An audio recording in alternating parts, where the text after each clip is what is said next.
Enthalpy topic पर बहुत ध्यान देंगे। देखिए, समझाना मेरे लिए ज़रूरी है आपको कि इन टॉपिक्स को हैंड टू हैंड पढ़ लीजिए डी ब्लॉक के। इसमें बहुत सारे क्वेश्चंस हैं और बहुत रीजनिंग है और उस रीजनिंग और क्वेश्चंस को मैं ईज़ी बना रहा हूँ, टफ नहीं कर रहा हूँ। बस थोड़ा-सा हर समय कुछ समझने के लिए आता रहता है इस चैप्टर में, तो अलर्ट रहना पड़ता है। पिछली क्लासें छोड़ के यहाँ एंटर नहीं करना है, पिछली रिकॉर्डिंग छोड़ के एंटर नहीं करना है, नहीं तो आपको लगेगा कि मैं ही गलत पढ़ा रहा हूँ, मेरे को ही समझाना नहीं आ रहा है। जबकि रियलिटी ये है कि मैं बहुत रूल के अकॉर्डिंग बहुत सीधा-सीधा चल रहा हूँ इस चैप्टर में। अब अगली चीज़ देखिए क्या है, मुझे एक टेबल बनानी पड़ेगी, तो आप उस टेबल के लिए रुकेंगे। देखिए, बड़ी-सी टेबल बनाऊँगा मैं, स्कैंडियम, सब सारे एटम्स की कॉन्फ़िगरेशन लिखूँगा, scandium, titanium, vanadium, chromium, manganese, iron, scandium, titanium, vanadium, chromium, manganese, iron, cobalt, nickel, copper.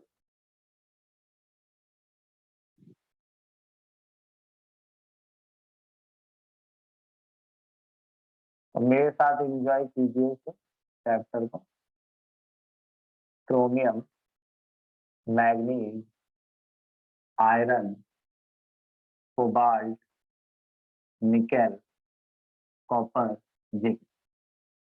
तो इसकी कॉन्फ़िगरेशन लिखूंगा मैं बॉक्स वाले मेथड से नहीं, लंबा पड़ता है, आपको ऐसे ही समझनी पड़ेगी। 3d1 4s2 आती ही नहीं है वो, इसमें पूरी केवल 3d2 4s2, 3d3 4s2, 3d5 4s1, 3d5 4s2, 3d6 4s2, 3d7 4s2, 3d8 4s2, 3d10 4s1, 3d 10 4s2। भाई ये कॉन्फ़िगरेशन है इसकी। अब नीचे में आयोनाइजेशन एनर्जी लिख रहा हूँ डेल्टा IH1। देखिए, मैं बड़े सुकून से बोल रहा हूँ, आप बड़े सुकून से सुनिए।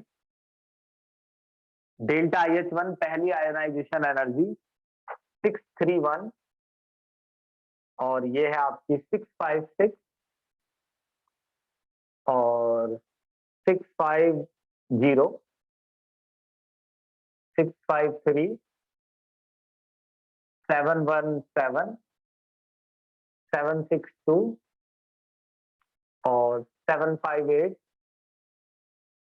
736 745 906।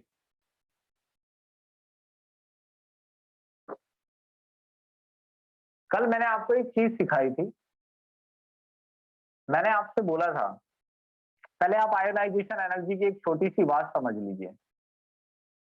आयोनाइजेशन एनर्जी का मतलब होता है energy required to lose electron. Electron को किसी एटम से बाहर निकालने के लिए जो एनर्जी चाहिए। देखिए, किसी भी एटम के अंदर जो इलेक्ट्रॉन होता है वो इलेक्ट्रॉन न्यूक्लियस से अट्रैक्टेड रहता है। अगर आप उस इलेक्ट्रॉन को बाहर निकालेंगे तो आपको इलेक्ट्रॉन को एनर्जी देनी पड़ेगी। जो एनर्जी आप इलेक्ट्रॉन को देते हैं वो आयोनाइजेशन एनर्जी होती है। ठीक ऐसे जैसे आप में से कोई भी अगर किसी दलदल में फंस जाए तो हमें उसे बाहर निकालने के लिए एनर्जी देनी पड़ती है, खींचते हैं हम उसे। जब हम किसी फंसे हुए इंसान को खींचते हैं तो हम उस इंसान को एनर्जी दे रहे होते हैं। ठीक ऐसे ही इलेक्ट्रॉन को हीट के रूप में एनर्जी चाहिए होती है, वो एनर्जी जिससे इलेक्ट्रॉन न्यूक्लियस के होल्ड को तोड़कर बाहर निकल सकता है। जैसे इस सोडियम का एग्जांपल ले लीजिए, सोडियम में 11 इलेक्ट्रॉन है, ये न्यूक्लियस है 1s2 2s2 2p6 3s1। सबसे पहले बाहर वाला इलेक्ट्रॉन ही निकाला जाता है, ये फर्स्ट शेल है, ये सेकंड है और ये थर्ड है। तो सबसे पहले थर्ड शेल का इलेक्ट्रॉन निकाला जाएगा। तो इस इलेक्ट्रॉन को न्यूक्लियस ने होल्ड किया हुआ है, पकड़ा हुआ है, आपको इसे बाहर करना है, तो आप इसे एनर्जी देंगे, एनर्जी रिक्वायर्ड। तो अगर आप इसे एनर्जी देंगे, तो जो एनर्जी आप इसे देंगे वो आयोनाइजेशन एनर्जी है, क्योंकि वो एनर्जी इलेक्ट्रॉन को निकालने में इस्तेमाल हो रही है। Ionisation energy delta I H उतनी ही ज्यादा होती है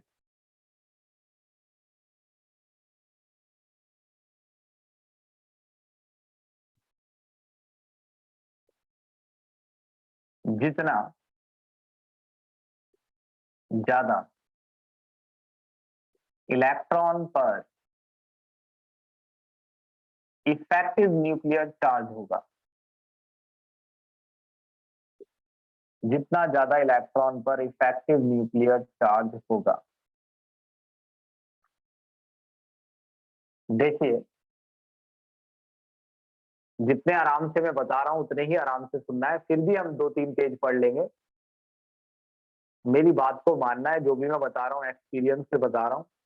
आयोनाइजेशन एनर्जी मैंने समझा दी है थोड़ी सी, हालांकि ये टॉपिक पता नहीं कितनी बार आ चुका है। आयोनाइजेशन एनर्जी उतनी ही ज्यादा होती है जितना ज्यादा इलेक्ट्रॉन पर इफेक्टिव न्यूक्लियर चार्ज होता है।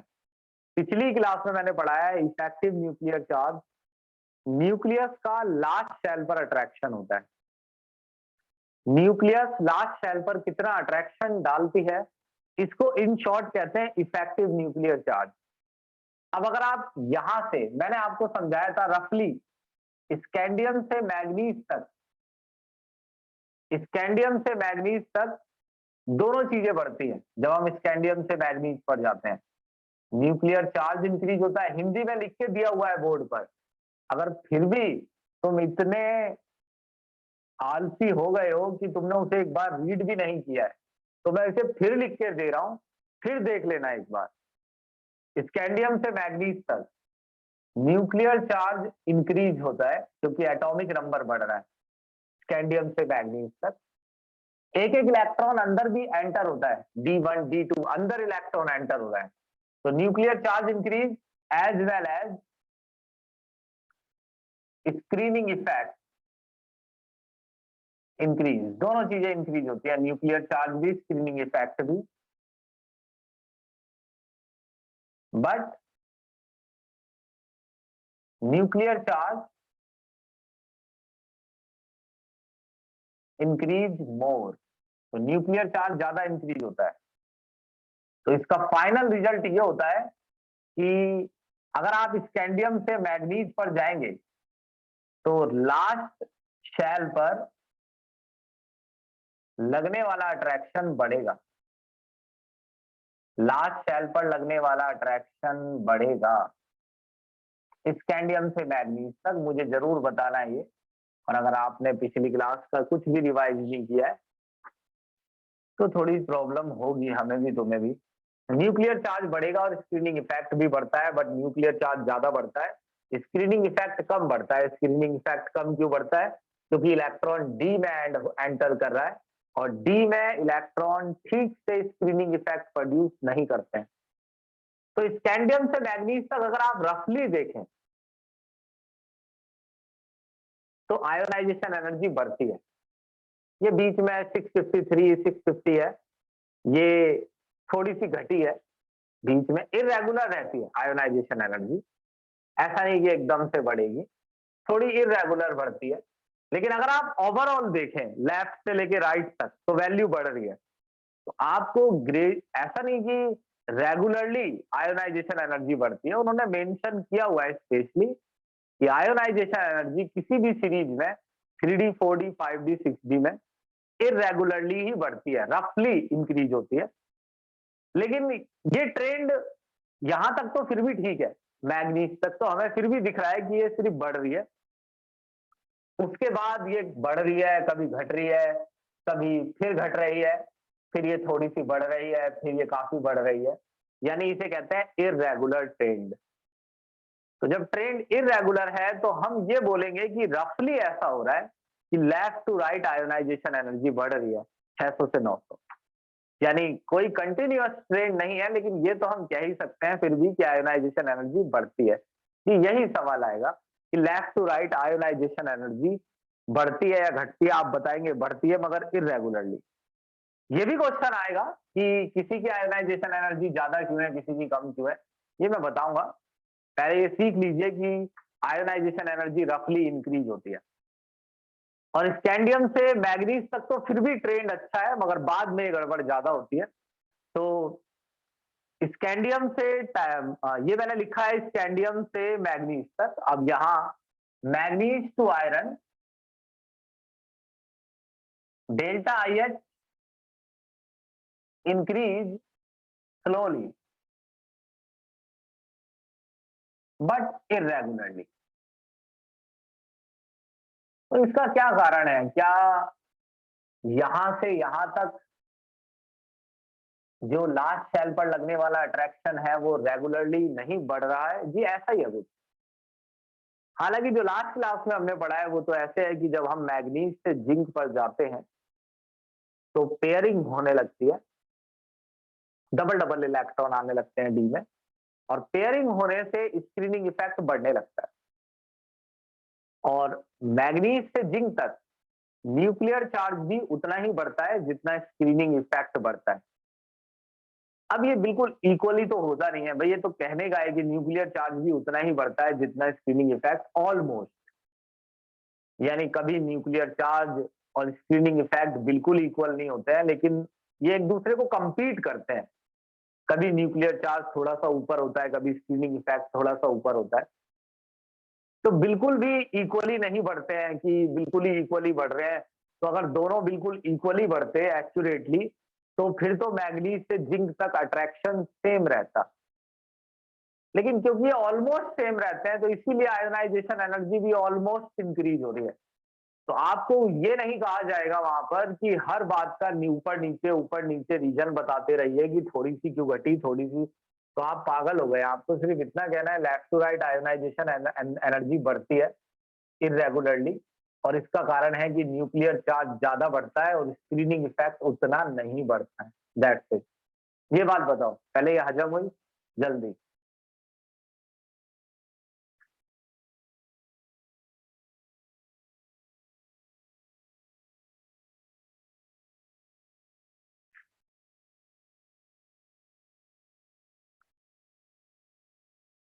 हम्म। ठीक है। हम्म। तो आप इसे पढ़कर कंफ्यूज होते, आप टेबल देखते, फिर आपको अच्छा नहीं लगता, आप कहते कि इसमें कोई भी ट्रेंड नहीं दिख रहा है, कभी बढ़ रही है कभी घट रही है। आप मेरी बातों पर ध्यान नहीं दे रहे हैं। मैं भी आपको वही समझा रहा हूँ, मैं भी आपकी वो मुश्किल आसान कर रहा हूँ। मैं आपसे ये कह रहा हूँ कि इसे दिल पे नहीं लेना है बेटा ज्यादा। ऐसा जरूरी थोड़ी है कि कोई रेगुलर ट्रेंड ही आएगा। ये जस्ट एलिमेंट है, ये कुछ सोच समझ के नहीं करते हैं। ट्रेंड अक्सर आ जाया करते हैं, हम लेफ्ट टू राइट जाते हैं, ऊपर से नीचे आते हैं, लेकिन कभी कभी उतने अच्छे ट्रेंड नहीं आते हैं।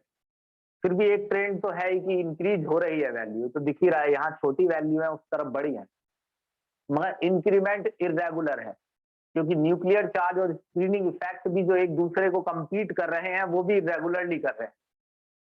तो आपको ये नहीं सोचना है कि हमको क्या लिखना पड़ेगा, आखिर हम पेपर में कितना एक्सप्लेन करें। जी कुछ नहीं, मैं आपसे बोल रहा हूँ। आप बोलेंगे लेफ्ट टू राइट हम जाते हैं तो आयोनाइजेशन एनर्जी बढ़ती है इरेगुलरली। इसका कारण है कि न्यूक्लियर चार्ज ज्यादा बढ़ता है स्क्रीनिंग इफेक्ट से, मगर न्यूक्लियर चार्ज और स्क्रीनिंग इफेक्ट में जो इंक्रीमेंट है वो भी इरेगुलर है। आपको नोट्स में लिखा दिया हुआ है, स्क्रीनशॉट लीजिए।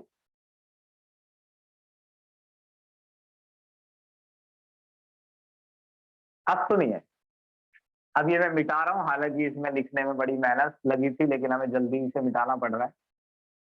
अब हमें एक चीज समझनी है,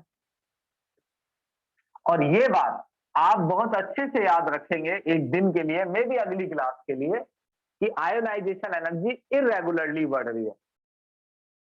अब सुनिए, अब कुछ क्वेश्चंस हैं मैं आपको बताऊंगा कि कौन से क्वेश्चन हैं जिन पर पहले हाथ रखना है, बाद में आपकी मर्जी है।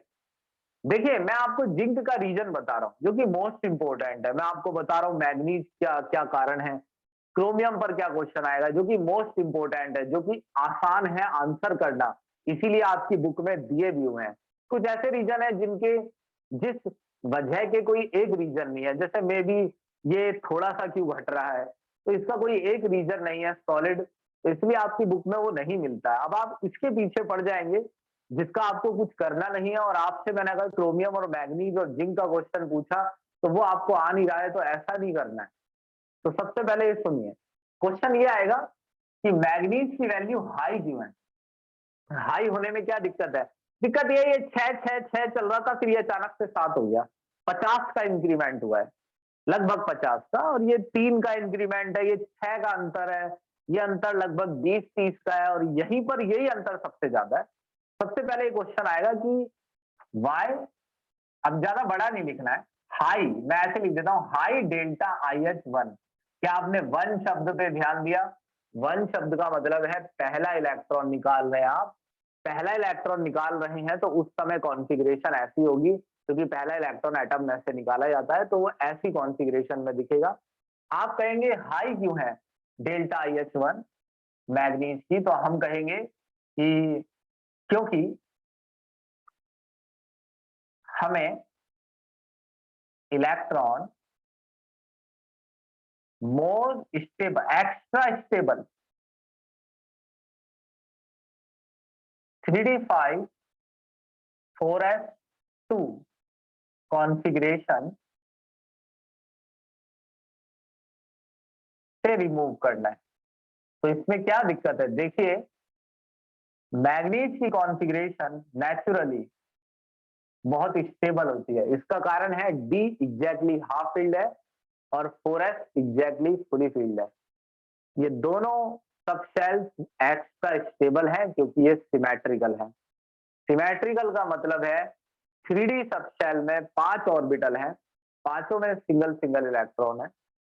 जब ऐसा होता है तो ऐसे में जब चीजें एक जैसी होती हैं, जैसे 3D की सभी ऑर्बिटल में सिंगल सिंगल इलेक्ट्रॉन है, तो ऐसे में कॉन्फ़िगरेशन एक्स्ट्रा स्टेबल होती है। जब कॉन्फ़िगरेशन एक्स्ट्रा स्टेबल होती है तो उसको चेंज करने के लिए एनर्जी भी ज्यादा चाहिए। क्रोमियम, क्वेश्चन ये भी आ सकता है कि क्या हम इस पे ये मार्क नहीं कर सकते कि इसकी वैल्यू कम है, शायद ज्यादा होनी चाहिए थी। क्या ऐसा तो नहीं है कहीं इसकी वैल्यू कम आ रही हो? हाँ, कम आ रही है। क्यों? क्योंकि 3d5 और 4s1 में से आपको इलेक्ट्रॉन निकालना है। तो इसे मैं बिल्कुल सीधा मेंशन कर दूं कि हमें इलेक्ट्रॉन 3d5 4s1 में से रिमूव करना है। ओ, ये नहीं, रुको एक मिनट, इससे सिंपल छोटा हो जाएगा सेंटेंस कि भाई इसे कम एनर्जी क्यों चाहिए? क्योंकि एक इलेक्ट्रॉन लूज करने के बाद क्रोमियम की कॉन्फ़िगरेशन 3d5 हो जाएगी। पहले भी था 3d5, लेकिन अब तो सिर्फ 3d5 है अंदर बाहर, यानी अब तो जितनी भी ऑर्बिटल हैं डी की ऑर्बिटल हैं और सभी सिमेट्रिकल है। तो अगर कॉन्फ़िगरेशन लास्ट सेल की 3d5 हो जाए, तो क्योंकि एक इलेक्ट्रॉन लूज करने के बाद क्रोमियम की कॉन्फ़िगरेशन 3d5 हो जाएगी, इसीलिए वो जल्दी इलेक्ट्रॉन लूज कर रहा है, या आपकी भाषा में। अब मैं इसे अपने मुंह से बोल के बता दूं तो बड़ा कम टाइम लगता है। वो ये है कि क्रोमियम को एक इलेक्ट्रॉन लूज करने की जल्दी है, क्योंकि क्रोमियम चाहता है कि 3d5 बन जाए उसकी वैलेंस शेल, और 3d5 बन जाना एक एक्स्ट्रा स्टेबिलिटी की निशानी है। मैग्नीज की कॉन्फ़िगरेशन पहले से स्टेबल है और वो एक इलेक्ट्रॉन लूज करना नहीं चाहता है, क्योंकि उसकी कॉन्फ़िगरेशन पहले से ही बहुत स्टेबल है।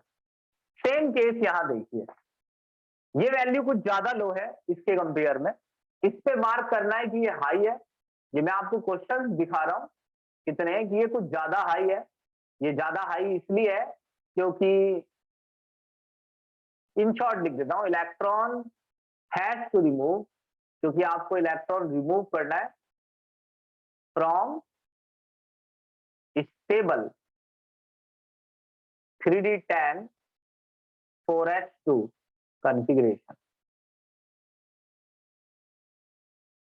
अब आप कहेंगे देखिए कॉन्फ़िगरेशन तो इसकी भी स्टेबल थी, ये भी एग्जैक्टली हाफ फील्ड है, ये भी एग्जैक्टली हाफ फील्ड है, फिर इसने एक जल्दी क्यों लूज कर दिया? देखिए ये चीज स्टेबल है और एक लूज करने के बाद और स्टेबल हो जाएगी, क्योंकि फिर तो D5 ही बचेगा।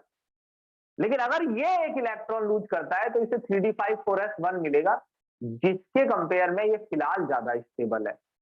इसीलिए ये स्टेबल होने के बावजूद भी जल्दी इलेक्ट्रॉन रिलीज कर रहा है, क्योंकि रिलीज करने के बाद ये D5 अटेन कर लेगा, जो और भी ज्यादा स्टेबल है। ये कॉन्फ़िगरेशन एक्स्ट्रा स्टेबल है और इलेक्ट्रॉन, अब यहां लिखा है हाई डेल्टा IH1, इसको सेंटेंस की तरह नहीं लेना है, मैं आपके सोच के हिसाब से बता रहा हूं कि ये वैल्यू हाई क्यों है। आपने सोचा, मैंने लिखा कि याद कीजिए इलेक्ट्रॉन निकालना है 3d10 4s2 कॉन्फ़िगरेशन से। ये लो क्यों है? अगर इस पे क्वेश्चन आता है कि कॉपर की लो क्यों है, लो डेल्टा IH1, क्योंकि कॉपर हैज टू अचीव, क्योंकि ये एक इलेक्ट्रॉन लूज करके has to achieve 3d10 stable configuration. अब आप जरा इन चार क्वेश्चंस को यहां पर नजर डालिए। इसे एक इलेक्ट्रॉन लूज करने की जल्दी है क्योंकि ये D5 बनना चाहता है, तो इसने कर दिया। इसे एक भी इलेक्ट्रॉन लूज करने में कोई भी इंटरेस्ट नहीं है क्योंकि इसकी कॉन्फ़िगरेशन पहले से ही स्टेबल है, इसलिए इसकी वैल्यू हाई है। सेम इसे इलेक्ट्रॉन रिलीज लूज करने में कोई इंटरेस्ट नहीं है, इसलिए इसकी वैल्यू हाई है। वहीं अगर ये एक इलेक्ट्रॉन लूज करता है तो ये D10 अचीव कर लेगा, तो इसकी वैल्यू लो है। बताइए समझ आया कि नहीं? बताते रहना है भाई, अकेला मैं ही नहीं पढ़ूंगा इतनी रात में। फिर दूसरी लाइन समझाता हूँ।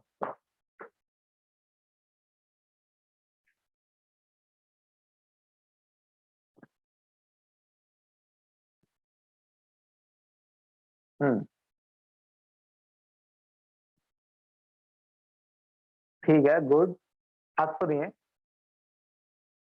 ऐसे ही अलर्ट रहना है, सो नहीं जाना है, सो जाएंगे तो मैं भी सो जाऊंगा। सुनो भाई, ये फर्स्ट आयोनाइजेशन एंथैल्पी, अब हम सेकंड पढ़ेंगे। बहुत ध्यान से सुनिए, मैं इसीलिए इतना स्लो बोल रहा हूँ कि कोई ऐसा टॉपिक ना हो, जो ऐसा वर्ड ना हो जो मेरे मुंह से निकल जाए और आपके सुनने में ना आए। पहले हमने फर्स्ट आयोनाइजेशन एंथैल्पी पढ़ी है, उससे भी इंपॉर्टेंट सेकंड होती है और थर्ड। क्वेश्चन मोस्टली सेकंड और थर्ड पर ही आता है, तो सेकंड और थर्ड आयोनाइजेशन एनर्जी ज्यादा इंपॉर्टेंट है। और सेकंड आयोनाइजेशन एंथैल्पी क्या होती है वो भी मैं वहीं बता दूंगा, इसे मिटा रहा हूँ। अब इनकी सेकंड आयोनाइजेशन एनर्जी में आपको एक काम करना है कि पहले से एक इलेक्ट्रॉन रिमूव कर देना है, फिर दूसरा रिमूव करना है। ये मैंने पहले से एक रिमूव कर दिया है,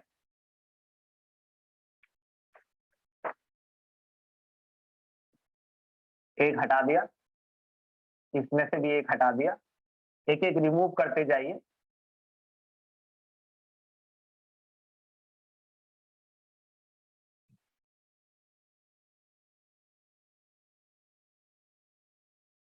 इसमें से भी तो एक हटा, इसमें तो एक ही बचा, एक ही था ना, यहाँ तो जीरो, नहीं नहीं, इसमें से ये तो जीरो बचेगा ना, ये जीरो, ये एक। अब इस पे प्लस लगा लीजिए, एक इलेक्ट्रॉन निकल चुका है, तो V plus, Cr plus, Mn plus, Fe plus, Co plus, Cu plus, Zn plus. अब आप सेकंड इलेक्ट्रॉन रिमूव करेंगे, 1235, 1309, 14 से 14, 1592, 1509, 1561, 1644, 1752, 1958, 1734। ये सेकंड आयोनाइजेशन एनर्जी है। अगर आप सेकंड इलेक्ट्रॉन निकालते हैं, ये भी वैल्यू बढ़ी रही है 12 से 17, मगर ध्यान रखना आयोनाइजेशन एनर्जी बढ़ती है लेफ्ट टू राइट, मगर रेगुलरली नहीं, इररेगुलरली। आप रिकॉर्डिंग भी देख सकते हैं। कई बार समझने के लिए आपके पास बहुत ऑप्शन है, क्या क्या करने के लिए आप कोई बहाना नहीं बना सकते हैं। मुझे तो ऐसा लग रहा है कि आपके पास इतने ऑप्शन है कि आप ऑप्शन ठीक से चूज ही नहीं कर पा रहे हैं। नहीं, लर्न नहीं करनी होगी। तनिष्का एक बात बताओ, कितनी बार ये वैल्यू आई है? कोई नौसिखिया हो गया तुम? कितनी बार ऐसी वैल्यू आती है, क्या हमें याद करनी होती है? Ionisation energy, electron gain enthalpy, atomic size हमेशा बार बार लिखने के लिए आ रहा है। तो अब इतना आपको जानकारी होनी चाहिए, हमें याद नहीं करनी होती है। अब सुनो,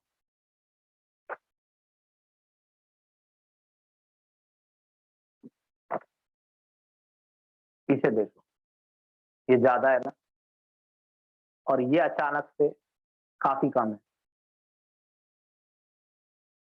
या आप ये समझ लीजिए, आपको इन दोनों पे क्वेश्चन बनाना है। आपको कहना है कि अगर क्रोमियम की वैल्यू इतनी ज्यादा है तो मैग्नीज की इतनी कम क्यों है क्रोमियम के मुकाबले? इन दोनों के कंपैरिजन। अब क्वेश्चन तो आयरन पे भी आ सकता है। मैं खुले शब्दों में इस रिकॉर्डिंग में कहता हूं कि क्वेश्चन आयरन पर आ सकता है जी, बिल्कुल, मगर आयरन का आंसर हम फिलहाल नहीं कर सकते। ये भी आगे आता है जब हाइड्रेशन एनर्जी, एटोमाइजेशन और इलेक्ट्रॉन पोटेंशियल नाम का टॉपिक आता है, तो इनके भी रीजन आने लगते हैं। आप क्या करते हैं कि एक ही चीज को बांध लेते हैं कि यही एक तरीका है, इसी से ही हर चीज का आंसर करना है, जबकि ये चैप्टर ऐसा नहीं है। ये भी और अगला भी। अभी आप जिनके रीजन दे सकते हैं वो ये है। ये क्वेश्चन है, एक ये है। आप बोलेंगे इसकी वैल्यू लो क्यों है, इसके कंपेयर में है ये, क्योंकि अगर ये एक इलेक्ट्रॉन और लूज करता है तो ये 3d5 बन जाएगा, जो कि आसानी से बनने के लिए मान जाएगा। तो because it has to achieve, क्योंकि कॉपर मैग्नीज खुश है 3d5 कॉन्फ़िगरेशन, क्योंकि वो चाहता है कि वो 3d5 कॉन्फ़िगरेशन अटेन कर ले। वहीं क्रोमियम पहले से ही 3d5 अटेन कर चुका है, एक इलेक्ट्रॉन लूज करके। अब आप दूसरा इलेक्ट्रॉन निकालेंगे तो आपको d5 में से निकालना पड़ेगा। तो मैं लिखूंगा हाई क्यों है डेल्टा IH1, तो आंसर लिखूंगा मैं कि because electron has to remove, क्योंकि इलेक्ट्रॉन निकालना है, electron has to remove from stable d5 configuration.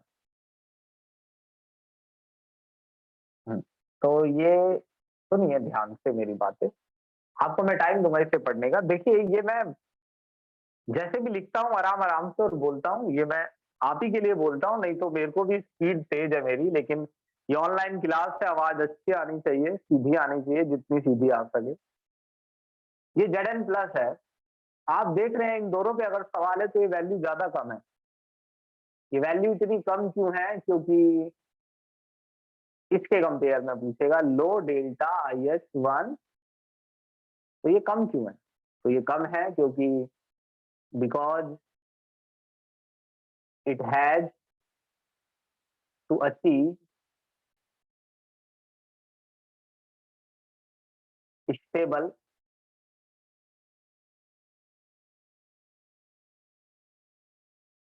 Three D ten configuration. क्योंकि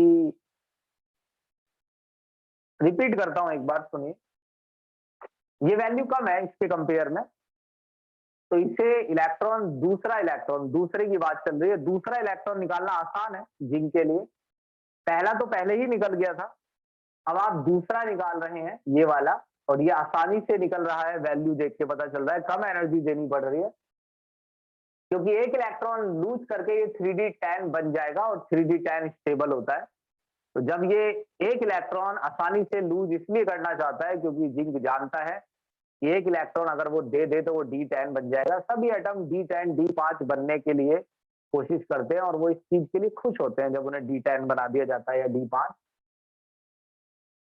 कॉपर बिल्कुल भी आपका साथ नहीं देगा दूसरा इलेक्ट्रॉन लूज करने में, आपको ज्यादा वैल्यू देनी पड़ेगी।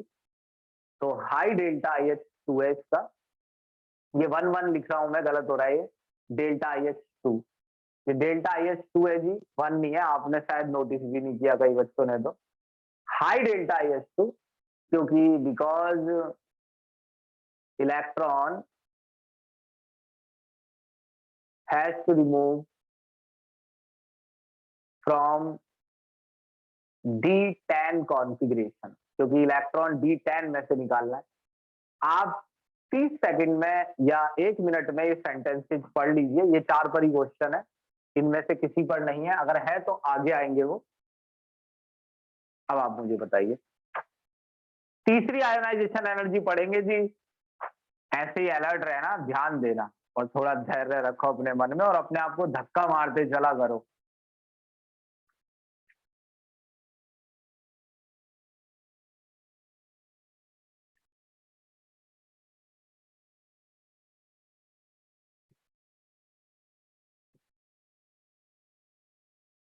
पढ़ लो भाई, बोर्ड पे जो लिखा है।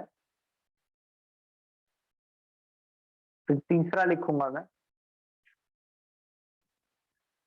चलो अब बताओ, आगे समझ में? तीसरा लिखूंगा फिर मैं, तीसरी आयोनाइजेशन एनर्जी।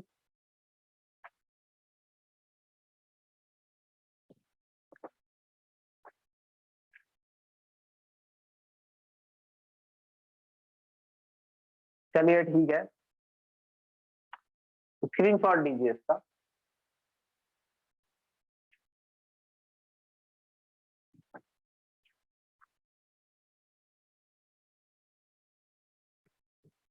तो अगर आप तीसरी आयोनाइजेशन एंथैल्पी पढ़ रहे हैं तो इसका मतलब है पहले से ही 2 इलेक्ट्रॉन रिमूव हो चुके हैं, और अगर पहले से 2 इलेक्ट्रॉन रिमूव हो चुके हैं तो वो ऐसा दिखना चाहिए 2+, Ti2+, vanadium 2+, Cr2+, Mn2+, Fe2+, cobalt 2+, nickel 2+, copper 2+, Zn 2+।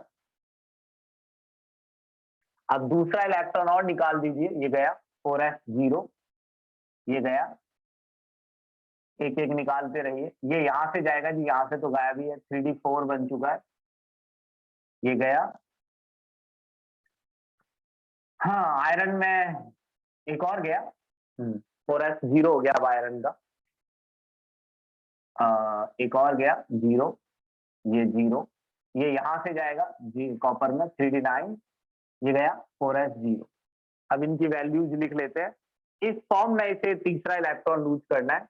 आपको भी पेपर में पहले जब तीसरा इलेक्ट्रॉन, थर्ड आयोनाइजेशन एंथैल्पी पूछी जाए तो पहले 2 इलेक्ट्रॉन निकाल लेने हैं, इसके लिए कॉन्फ़िगरेशन लिखनी आनी चाहिए, फिर उसको अरेंज करना है, फिर लास्ट में से 2 इलेक्ट्रॉन निकाल लेने हैं, तब जाकर हिसाब लगाना है, तब ये कॉन्फ़िगरेशन आएगी। इसीलिए आपको फर्स्ट, सेकंड और थर्ड तीनों कॉन्फ़िगरेशन लिख लेनी चाहिए, जैसे मैं लिख रहा हूं। इसकी वैल्यू है 2393, काफी कम है। ये 2657, ये 2833, देखिए यहाँ ज्यादा अंतर है, इस जगह पर ये क्वेश्चन आता है। क्रोमियम 2+,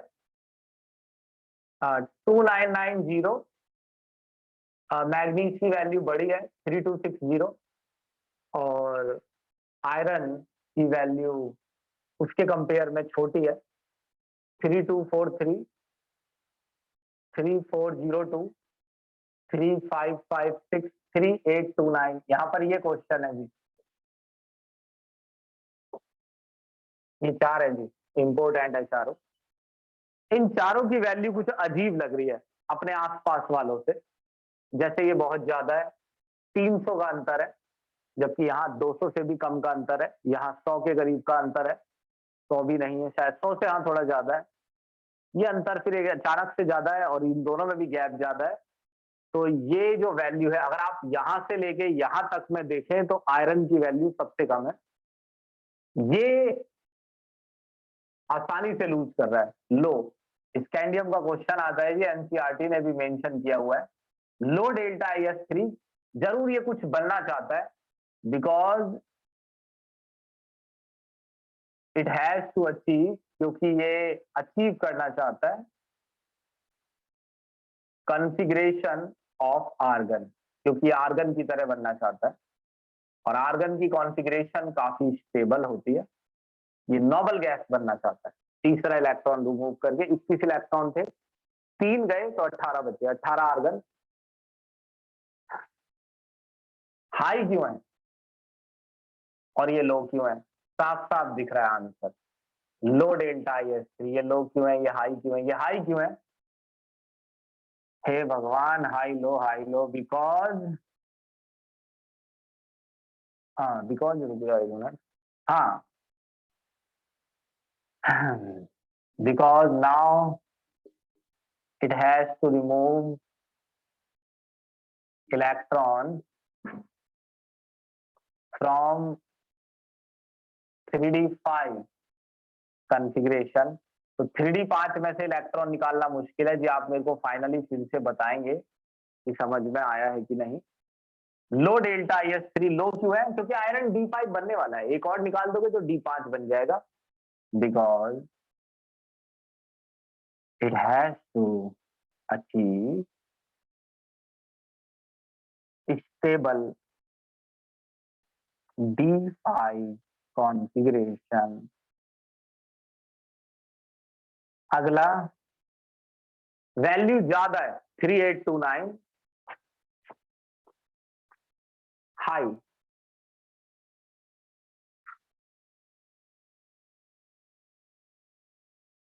क्योंकि अगला डेल्टा IS3 है बेटा, अगला इलेक्ट्रॉन, क्योंकि अगला इलेक्ट्रॉन D10 में से रिमूव करना है। तो देखिए मैं कितने आराम से लिख के दे रहा हूं इसे, और मैं पूरा चैप्टर ऐसे ही इसके मेन रीजन इस पे लिख के दे दूंगा। मोस्टली क्वेश्चन 95% मैं ऐसे ही लिख दूंगा बोर्ड पर, रीजनिंग। अब आप ये कहेंगे कि अगर मेरे को ये सब समझना ही नहीं है, ये सब आया क्यों है, तो भाई देखो वो एक अलग बात है, वो आप जाने। बाकी मैं इस चैप्टर को ऐसे पढ़ाता हूँ, बहुत सुकून से, और पूरी चीजें बता देता हूँ। मैंने आपको बहुत दिन पहले वार्न किया था। एक चैप्टर है D ब्लॉक, उसमें आपको मेहनत करनी पड़ेगी, सभी को करनी पड़ती है। तो आप जितने अच्छे से इसको समझेंगे, आपके आगे बढ़ने के चांसेस 12th के बाद भी उतने ही ज्यादा होंगे। आपके रास्ते में 2 ही चैप्टर है, एक ये और एक इससे भी खतरनाक है, कार्बोक्सिलिक एसिड नाम का चैप्टर, जिसके लिए हमें पहले फर्स्ट टर्म की भी ऑर्गेनिक थोड़ी बहुत पढ़नी पड़ेगी। तो आप अपने आप को ऐसे ही पुश करते रहिए, इसे हैंड टू हैंड पढ़ते रहना है, ऐसा नहीं करना है कि छोड़ दें। ठीक है जी, चलिए अगली चीज बताता हूँ मैं, तैयार रहना। ये बताओ आया समझ कि नहीं आया? देख भी सकते हो तुम कि लिखा हुआ अपने दिमाग में मैच कर लो, थोड़ी देर रुको।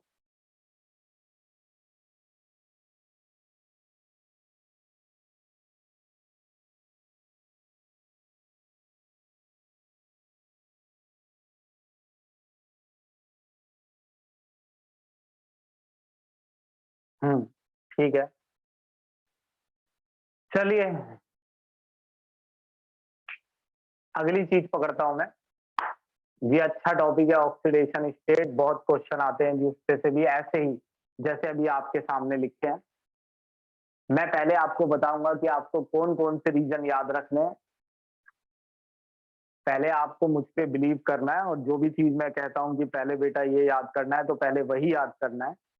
ऑलरेडी हम बहुत रीजनिंग लिख रहे हैं, तो जो मैं नहीं लिख रहा हूँ, जिस पर मैं नहीं हूँ, पहले उस पे नजर नहीं डालनी है भैया, काम बढ़ जाएगा बहुत।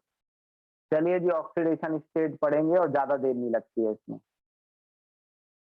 इजी है जी इसके मुकाबले। इंक डाल लूँ बस, चलो स्क्रीनशॉट ले लो।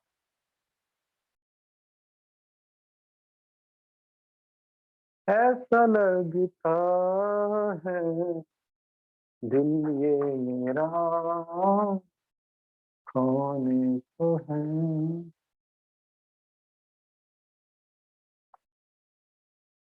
जी अब इसे मिटा लीजिए। कुछ थोड़ा बहुत मैं इसमें देखूंगा भी एनसीईआरटी में से, मोस्टली चीजें मेरे को याद है। अब ये एटम बना लीजिए इन्हें, टॉपिक है ऑक्सीडेशन स्टेट। ये आपको रीड करने की भी कोई जरूरत नहीं है, अगर आपने रिकॉर्डिंग ठीक से देख लिया है तो नोट्स पढ़ने पड़ेंगे।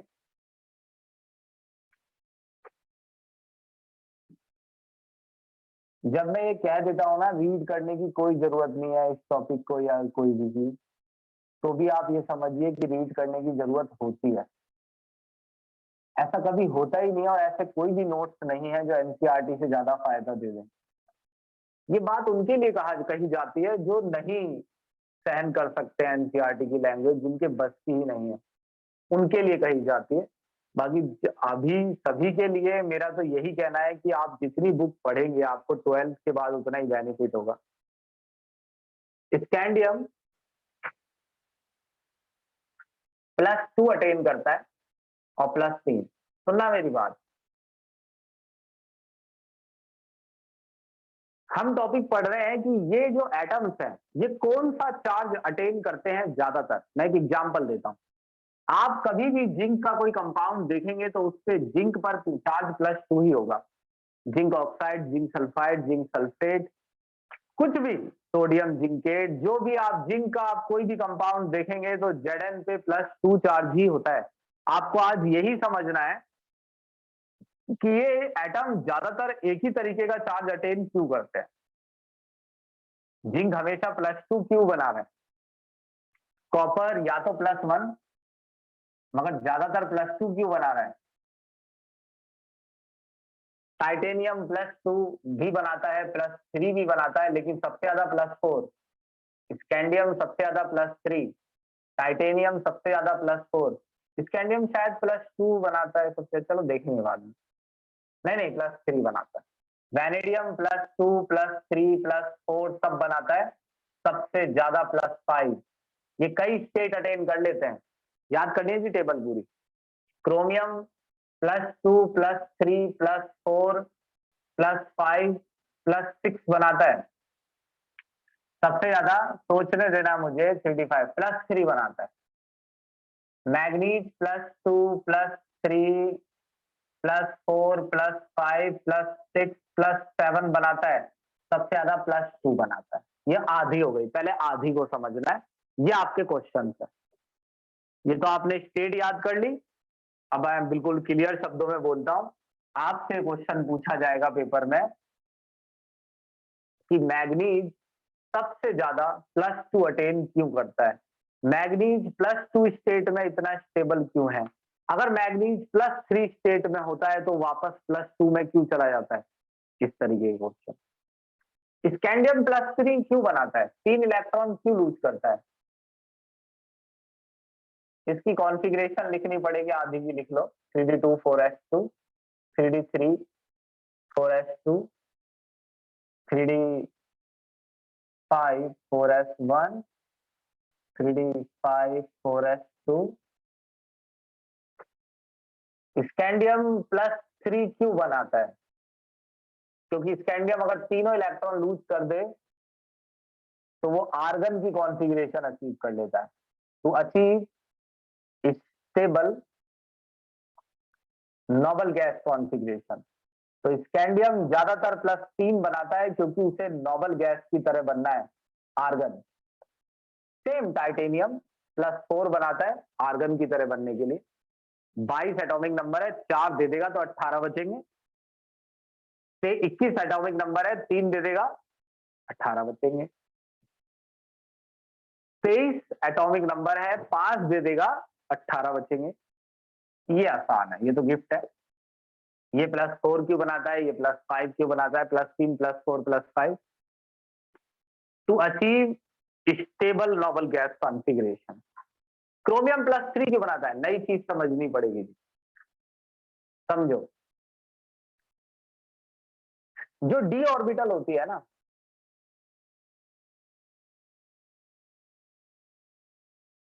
डी सबशेल, जो डी सबशेल होती है उसके 5 ऑर्बिटल होती है, DXY, D Y Z D Z X D X square minus Y square D Z square. इन 5 में से इन 3 ऑर्बिटल को कहते हैं T2G और इन 2 को कहते हैं इजी लेवल। मतलब अगर इलेक्ट्रॉन इस लेवल यहाँ या यहाँ है तो वो इजी लेवल पर है। यहाँ इजी वो वाला आसान इजी नहीं है, ये कुछ और है। अगर इलेक्ट्रॉन इसमें इसमें इसमें है तो वो T2G में। तो डी ऑर्बिटल भी अपने अंदर 2 पार्ट्स में बटी होती है। ये 3 एक साथ रहते हैं और ये 2 ऑर्बिटल एक साथ। कोऑर्डिनेशन कंपाउंड का टॉपिक है, ये आगे आएगा जी। मैंने आपको अभी बता दिया है, कहीं मेरे उठते ही आप क्वेश्चन मत लिख देना कि सर T2G और EG क्या होता है। मैंने आपको बोल दिया है कि ये कोऑर्डिनेशन कंपाउंड में आता है, अगले चैप्टर जरूर आएगा जी T2G और EG। अभी आपको ये समझना है कि अगर किसी एटम का T2G हाफ फील्ड हो जाए, T2G मतलब ये 3 ऑर्बिटल हाफ फील्ड हो जाए सिंगल सिंगल, तो वो एटम D5 से भी ज्यादा स्टेबल हो जाता है, इससे भी ज्यादा, इस फॉर्म में। तो कई एटम जैसे क्रोमियम +3 है, अगर ये +3 कर देता है तो इसकी कॉन्फ़िगरेशन ऐसी हो जाएगी 3D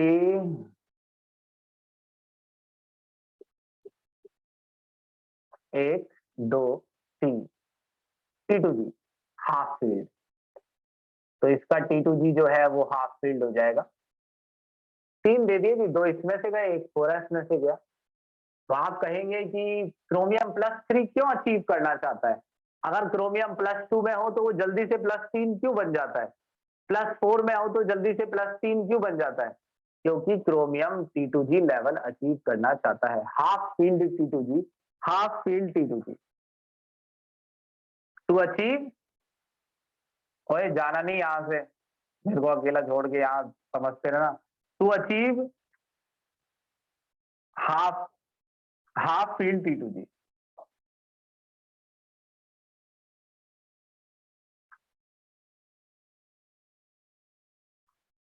T2G इन 3 ऑर्बिटल को मिलाकर कहते हैं। अगर इनमें एक एक सिंगल इलेक्ट्रॉन हो जाए तो इसे हाफ फील्ड T2G कहते हैं। मैग्नीज +2 क्यों बनाना चाहता है? To achieve 3D5। क्या और ऐसे आंसर है जो हम कर सकते हैं? जी बिल्कुल कर सकते हैं। आयरन +2 +3 बनाता है और मे बी +4 और +6 बनाता है। +5 छूट जाएगा। यहाँ तक तो आसान है याद करना, 2 3 2 3 4 2 3 4 5 2 3 4 5 6, आधा तो आसान है। ये भी आसान है, एक कम कर दो और तुम +5 भी लिख लो, क्या दिक्कत है? पूरी टेबल थोड़ी बनानी है पेपर में। यहाँ +5 लिख लो कि एक कम हो गया याद करने के लिए। +3 ज्यादा स्टेबल है, क्यों? To achieve D5, to achieve D5। अब सवाल देखिए आता है नया, क्या ऐसे ही हम कोबाल्ट निकेल और कॉपर का आंसर कर सकते हैं? तो मेरा आंसर है जी नहीं। लेकिन क्या हम कभी कोबाल्ट और निकेल और कॉपर के बारे में ये नहीं बताएंगे क्या कि कॉपर में +2 ज्यादा स्टेबल क्यों है, कोबाल्ट में +3 ज्यादा स्टेबल क्यों है, या निकेल में +2 +3? मैं पूरी भर दूं ढंग से, 1 मिनट रुको, फिर तुम इसका बोलोगे ना, स्क्रीनशॉट तो अच्छा नहीं रहेगा। हाँ पूरी है, +4 +4, बस इतना लिखना है भाई। कोबाल्ट में +3 ज्यादा क्यों स्टेबल है? निकेल में अभी कोई भी आंसर नहीं है इस बारे में, कौन ज्यादा स्टेबल है। निकेल ये 3 बनाता है, तो ये अनआंसर्ड है, यहाँ लिख रहा हूं मैं। और ये सबसे इंपॉर्टेंट है, ये कल आ जाएंगे जी, मे बी अगली क्लास में। तो यानी आप ये समझिए कि अगली क्लास में और भी रीजन है। देखो अगर आपने ये चैप्टर 1-2 बार पढ़ा होता और आपको पढ़ने में नहीं आया होता, मन से पढ़ा होता, तो मेरे को आपको ये बहुत अच्छा लगता, मैं जो भी बता रहा हूँ। आप कहते कि अब मेरे समझ में आया कि कौन सी चीज कैसे लिखनी है। अब आपने इसे बिल्कुल भी नहीं पढ़ा है तो ये सब कुछ आपको सडनली आता हुआ लगेगा, आंखों पे अंधेरा सा छाने लगेगा कि क्या क्या याद रखना है। और अगर पढ़ा होता, थोड़ा सा एक्सपीरियंस होता, तो आपको समझ में आता मैं जो भी कर रहा हूँ। वो इस चैप्टर को इजी ही बना रहा है। ये +2 +3 अनआंसर्ड है, ये आगे आएगा जी अगली क्लास में। +2 आंसर किया जा सकता है जिंक का टू अचीव 3D10 जी। ये बताइए आया समझ? सब कुछ शायद मैंने बोल दिया है, बताइए। यहाँ खत्म है, आप बता के जा सकते हैं।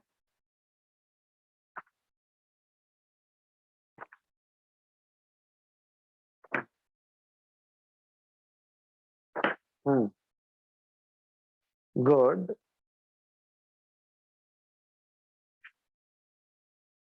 हम्म,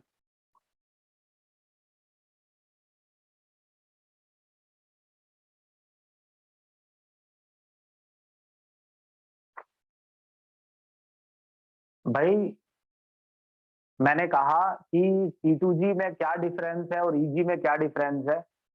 तो भाई निखिल, या तो तुम कम सुनते हो, मैंने ये कहा कि ये चैप्टर, ये टॉपिक अगली क्लास में आएगा। हमें सिर्फ इतना समझना है कि T2G और EG दो लेवल्स को कहते हैं। मैंने कहा है, दोबारा बोल रहा हूं मैं, एक बात याद रखिए कि जब मैं ये टॉपिक डी सबसेल समझा रहा था, उसी समय मैंने इसको 5-6 बार बोला है। अब आप फिर से सुन लीजिए। डी सबसेल में 5 ऑर्बिटल होती हैं, DXY, DYZ, DZX, DX² - Y², DZ²। ये 5 ऑर्बिटल दो पार्ट्स में बटी होती है। ये 3 एक साथ होती है और ये 2 एक साथ। ये जो 3 एक साथ है, इसको कहते हैं T2G। यानी इन 3 ऑर्बिटल्स को T2G बोलते हैं, इनको EG। इनमें क्या डिफरेंस है क्या नहीं है, ये सवाल अभी उठना ही नहीं चाहिए, क्योंकि ये अगले चैप्टर में आता है कोऑर्डिनेशन में। ये यूज करना है बस ये आपको यहाँ पर। अगर किसी एटम में T2G यानी इन 3 ऑर्बिटल में सिंगल सिंगल इलेक्ट्रॉन हो जाता है, तो वो एटम भी बहुत स्टेबल होता है। यानी अगर किसी एटम का लास्ट शेल ऐसा दिखता है, देखो इस चित्र को, 3D ऐसा दिखता है, किसी एटम का 3D ऐसा दिखता है। जब मैंने कहा ऐसा दिखता है तो बात ही खत्म हो गई। इसका मतलब पहली 3 ऑर्बिटल में सिंगल इलेक्ट्रॉन है, तो इसको बोला जाता है हाफ फील्ड T2G। यानी ये T2G लेवल है और ये आधा भर गया। हाफ फील्ड T2G, अगर किसी एटम का T2G हाफ फील्ड हो जाता है, तो वो एटम D5 से भी ज्यादा स्टेबल हो जाता है। अब आप कहें EG पे क्या होता है सर? EG में, EG से भी ज्यादा स्टेबल होता है, जैसे ऐसा एक सवाल था।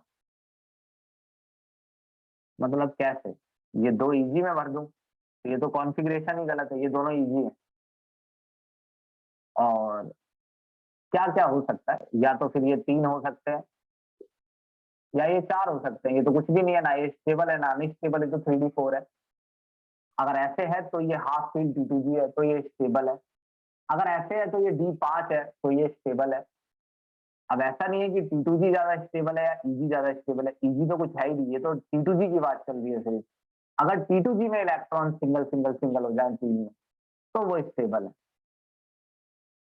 अब बताइए, अब ये जानने के अलावा कोई क्वेश्चन है तो बताओ कि T2G और EG क्या है, इसके अलावा कोई सवाल है तो बताओ। मैंने बताया ना T2G और EG आगे आएगा भैया, अभी भी आप पूछ सकते हैं, बताइए।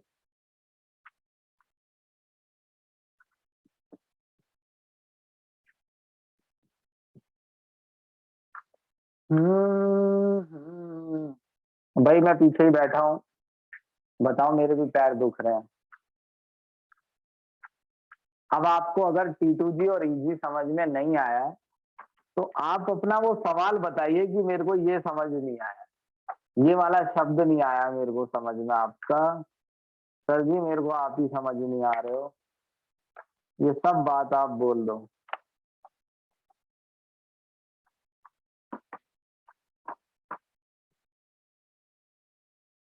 चलिए ठीक है, कोई क्वेश्चन लिख रहे हो?